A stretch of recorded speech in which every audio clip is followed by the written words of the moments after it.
Bronny James is just useless. Useless. Off this miss. You're Bronny James. You of anyone should know that off this rebound, we want to get this ball up the floor to my father, LeBron James Sr., who in the open court, obviously with a full head of steam downhill, nobody can guard.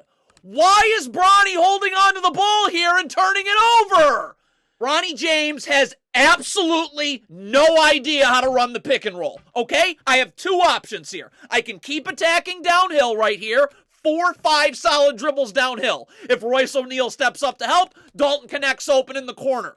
Or if Royce O'Neal doesn't step up and I've taken 4-5 solid dribbles downhill to get Mason Plumlee to try and come and commit to the ball, now Jackson Hayes' lob's wide open. We have a numbers advantage here. The second thing I could do is try and keep the defender in jail. Keep the defender on my back so that Jackson Hayes can come set a second screen on Mason Plumlee and I get a layup out of this.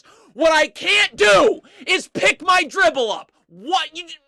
Everything's ruined. Travel, turnover, Defensively, how egregious does this get? Guard the ball. My only focus is the ball. Do not lean. Look at this. You're leaning towards the screen 3 hours early. Of course you're getting blown by the other way. So now this draws help, and you get lucky that Mason Plumlee botches a layup. Now Bronny James is cutting when he's not supposed to. LeBron's in isolation right here. Royce O'Neal's guarding Bronny James. He's not. If he went to double on LeBron, then cutting through makes sense. But he's not doubling. He's seeing ball and man. He's guarding you. So Bronny James cutting here, get away from the ball. Bronny James cutting here, all this does is allow Royce O'Neal to come to the ball as well. You're cutting through, this is going to clog up LeBron's isolation right here, and he ends up getting it smacked by Royce O'Neal. Bronny James cuts when he's not supposed to and doesn't cut when he's supposed to. His man is stepping up to help here. He's not paying attention to you. Now is when you cut.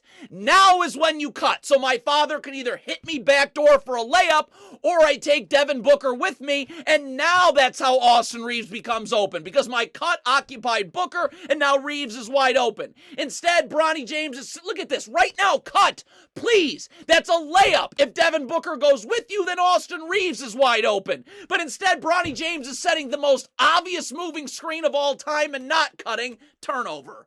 So Rui Hachimura is going to set an initial ball screen right here, which actually takes two Suns players with him. Now, the one thing Bronny James has got to stop doing is shooting threes. He could not make a three to save his life in Summer League, and it's been clank after clank in the preseason. His father's setting a ball screen right here. You know the defender's going under here. So how do we counter this? The defense is never going to respect your three-point shot. They're going to go under every screen and help way off you away from the ball. So when your defender goes under and Bronny James comes off this first screen, very simple.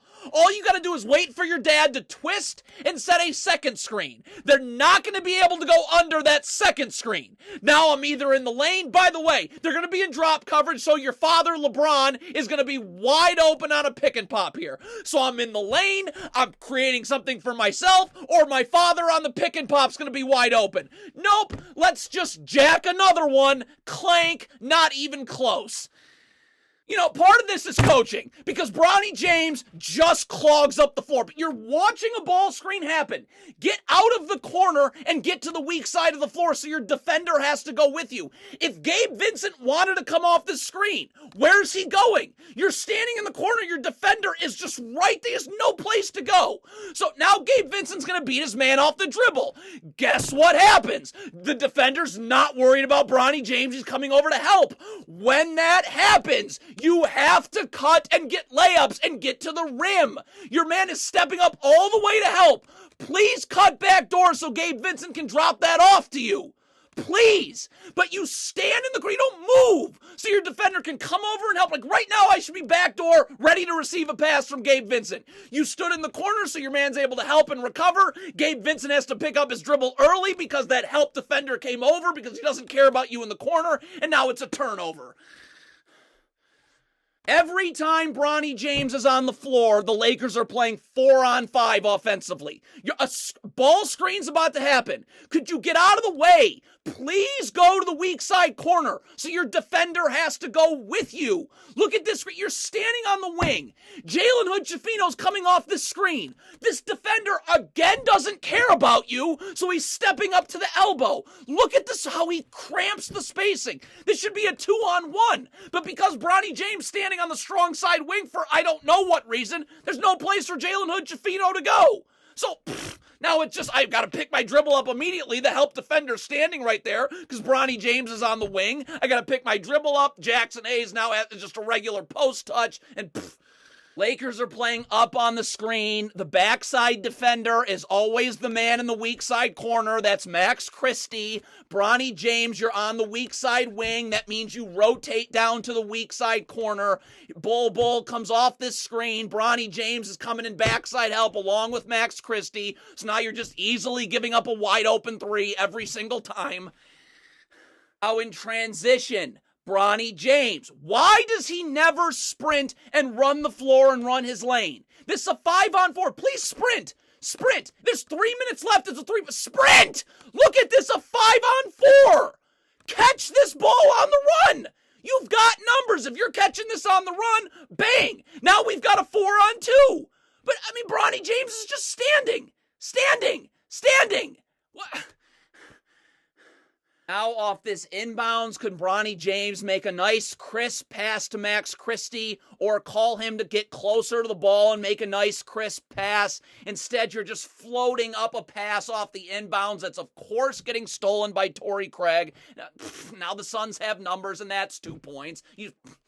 Now Bronny James is going to get beat backdoor off this on this pass. Rotate to the ball and keep your back to the baseline. I'm in the gaps. Seeing ball, seeing man. This is exactly what you don't do right here. Look at Bronny James as opposed to rotating to the ball, keeping his back to the baseline, seeing ball and man. You're coming up to the 3-point line and have your back to the ball. This is a backdoor cut every single time, and that's 2.